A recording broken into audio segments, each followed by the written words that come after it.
वज़ीर-ए-आला सिंध मुराद अली शाह ने आइंदा माली साल का बजट पेश कर दिया। ग्रेड 1 से 16 के मुलाजमीन की तनख्वाहों में 12% इजाफा।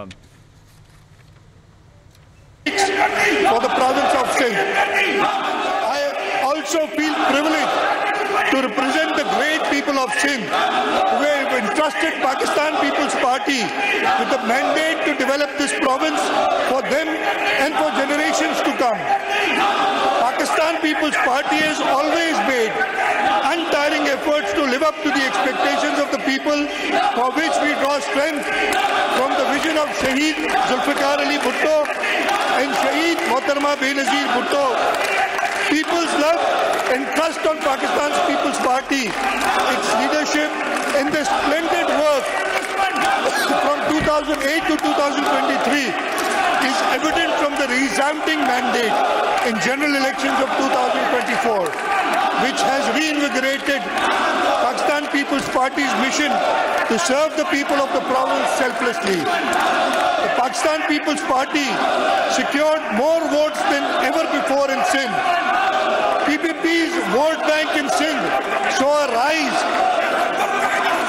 in its share from 38.7% in 2018 general elections to 45.5% in 2024, and thereby it commands an absolute majority in the Provincial Assembly of Sindh.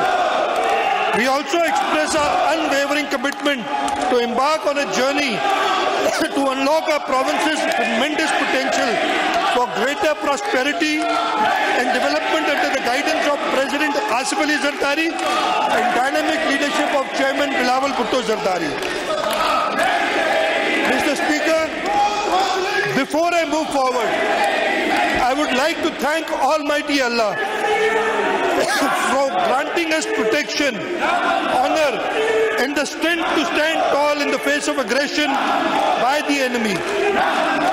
In recent days, our beloved Pakistan was tested. Responding to unprovoked and unjustifiable hostility, our brave armed forces, our army, navy, and the air force rose with courage, professionalism, and unmatched resolve. In a matter of hours, they transformed aggression into deterrence, fear into resilience, and threats into a renewed national unity. To our valiant defenders, I say, Sindh salutes you. Pakistan salutes you. You have not only safeguarded our borders, but lifted the hearts of 240 million Pakistanis. Let me also express deep and sincere appreciation to the nations who stood by us, countries that raised their voice for peace, called out injustice, and stood in solidarity with Pakistan's right to defend itself.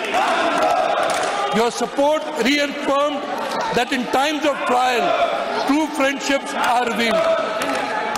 To our political leadership across party lines, thank you. In the heat of crisis, we found consensus. The Parliament stood tall. The Federation stood united. And together, we showed the world that the security of Pakistan transcends politics. To our media, responsible, vigilant, and patriotic, thank you for guiding public sentiment with wisdom and for standing as a pillar of national morale. To the people of Sindh and the people of Pakistan, your prayers, your patience, and your faith gave our defenders the strength they needed. Our unity is our shield. And once again, I would like to thank Allah Ta'ala for His countless blessings on our beloved country, its people, its forces, the Pakistan People's Party, and its leadership. Sir, the outgoing financial year has been one of consolidation and fiscal responsibility. I thank the members of this House and the Provincial Cabinet for supporting our austerity drive and reform agenda during uncertain times. The year began with a balanced budget of rupees 3.506 trillion, with an IMF mandate primary surplus target of rupees 299 billion. The province faced a rupees 282 shortfall in NFC transfers, receiving only rupees 1,363 billion out of rupees 1,645 billion projected until May 2025.